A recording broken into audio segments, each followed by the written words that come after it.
Hi, my name's Melissa, and I've taught both face-to-face and virtually.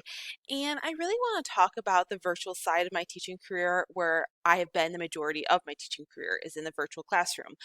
And I remember my first time ever teaching virtually. I was confused, a lot was being thrown at me, tools, tech things, just a lot was thrown at me. I really didn't know where to start. And I was a little bit anxious about it, worried. I didn't really want to fail, but there's so much was coming at me. Well, after that experience, I went into where I'm working now, where I'm teaching virtually, and I knew where to start. I knew what I had to do, and that's what I want to share with you guys.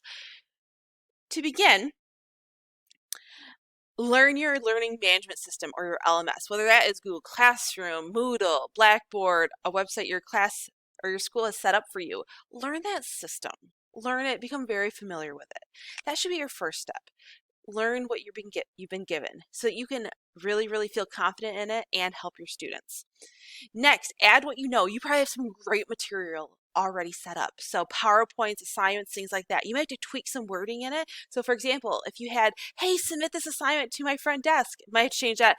Hey, submit this to the file in Google Classroom. That's okay. Make little tweaks. Use what you have. Modify later, change later. Don't do that now. But add what you know, what you have.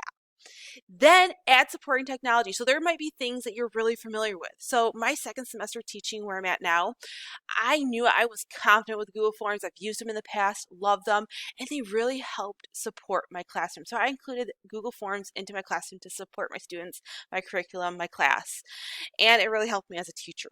So add technology that supports your class and that you know well. Then over time, keep doing research, whether it's webinars, Twitter, talking to peers. Do research about different things you can bring into your classroom to support your class. So for example, I learned about Google Voice. I could text my students. That was beautiful using a different phone number than my cell phone. I learned about quizzes, which is a fun game you can do with your students for review.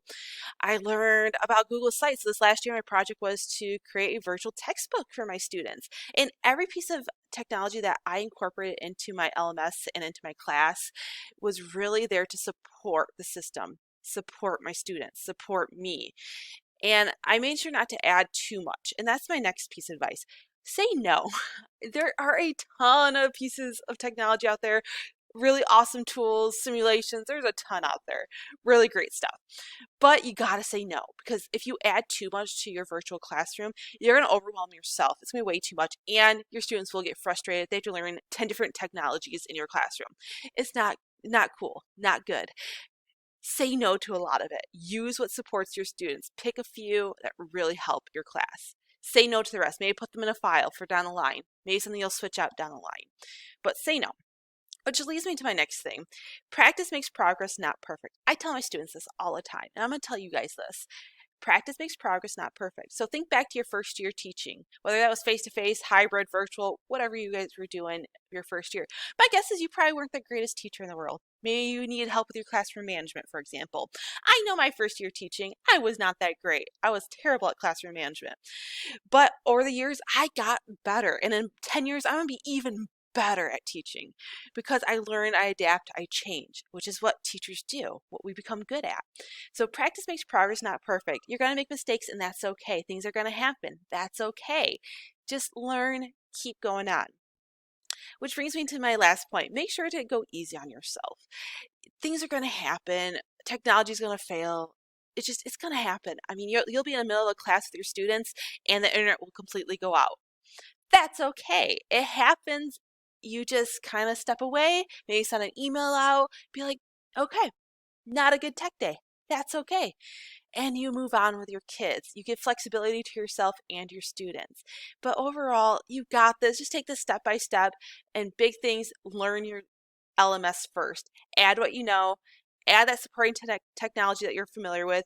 Keep on researching because you'll find things to make your life a lot easier and make things go a lot smoother in your class. Say no to the majority of technology because there's a lot out there that you can use. Pick and choose what works best for you. Keep making progress, keep learning, keep adapting. You'll do great. And of course, last, go easy on yourself. It's going to be okay. You've got this.